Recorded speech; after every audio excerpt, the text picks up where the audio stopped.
কয়েকটা কথা বলতেই হয় যে আমি তো প্রায় 50 বছর যাবত ডাক্তারি করি।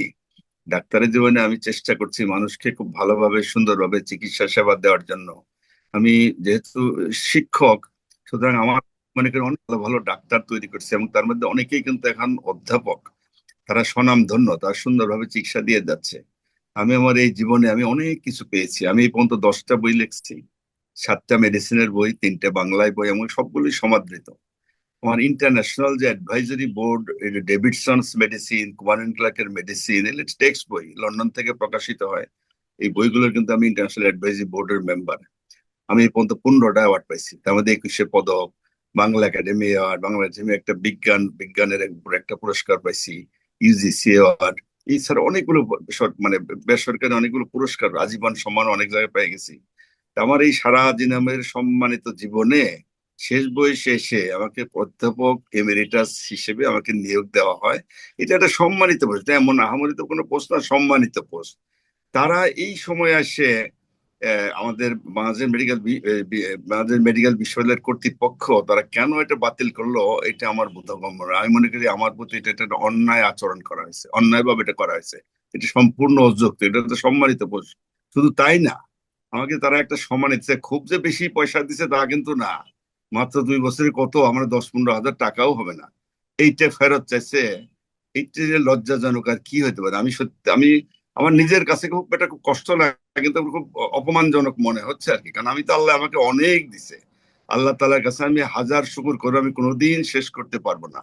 এই শুকরের মাঝে, এই অর্জনের মাঝে তারা কেন এই কাজটা করলো, এটা আমি কোনো যুক্তি খুঁজে পাই না। আমি মনে করি সম্পূর্ণ অন্যায়, অযৌক্তিক। তারা যা করছে কিচ্ছু যায় আসে না আমার। আমি আমার যে পজিশন আমার ওইরকমই থাকবে। আল্লাহ আমাকে অনেক সম্মান দিয়েছেন। তারা আমি মনে করি নিজেরা এটা বাতিল করে, যে এই যে আমার আজীবন সম্মাননা বাতিল করে তারা কি অর্জন করবে সেটা তারাই জানে আর কি। জি। এটি কাছে আমার আর কোনো কিছু বলার নাই। আমি, আমার অনেক ছাত্র আছে, আমার অনেক রুগী আছে, আমার অনেক শুভাকাঙ্ক্ষী আছে। তাদের কাছে শুধু একটাই বলি যে আপনারা নিজেরা দেখেন, বিচার করেন। আমি যদি কারো প্রতি কোনো অন্যায় করে থাকি তার জন্য আমি ক্ষমা প্রার্থী। আমি জেনে শুনে কারো প্রতি কোনো অন্যায় করছি বলে আমার মনে হচ্ছে না। তারা এটা করলো এবং সারা শুধু তাই না, তারা আমাকে মানে কথা বলার বা আমার এদের কেন তারা এটা বাতিল করে এর জন্য তো আমাকে জবাবদিহিতা করতে পারতো, তো আমাকে জিজ্ঞেস করতো। তারা কিন্তু তারা করে নাই, তারা নিজের মতো করে করছে আর কি। সেটা করে নাই। আমি মনে করি তারা এটা অন্যায় করছে, অযৌক্তিক। তারা তো আসলে কোনো এক্সপ্লেনেশন নাই, তারা যা মনে চায় তাই করছে। তো উদ্দেশ্য তারাই জানে ভালো, তারাই জবাব দিতে হবে, জবাবদিহি তারাই করবে। আমার মনে হয় তাদেরকে একটু জিজ্ঞেস করে দেখেন। তারা তো আমার কাছে কোনো জবাবদিহিতা চায় নাই, কেন তারা বাতিল করে বলবে তো। তারা বললে এটা অবৈধ হয়ে গেল, অবৈধ হয়ে কিভাবে হলো?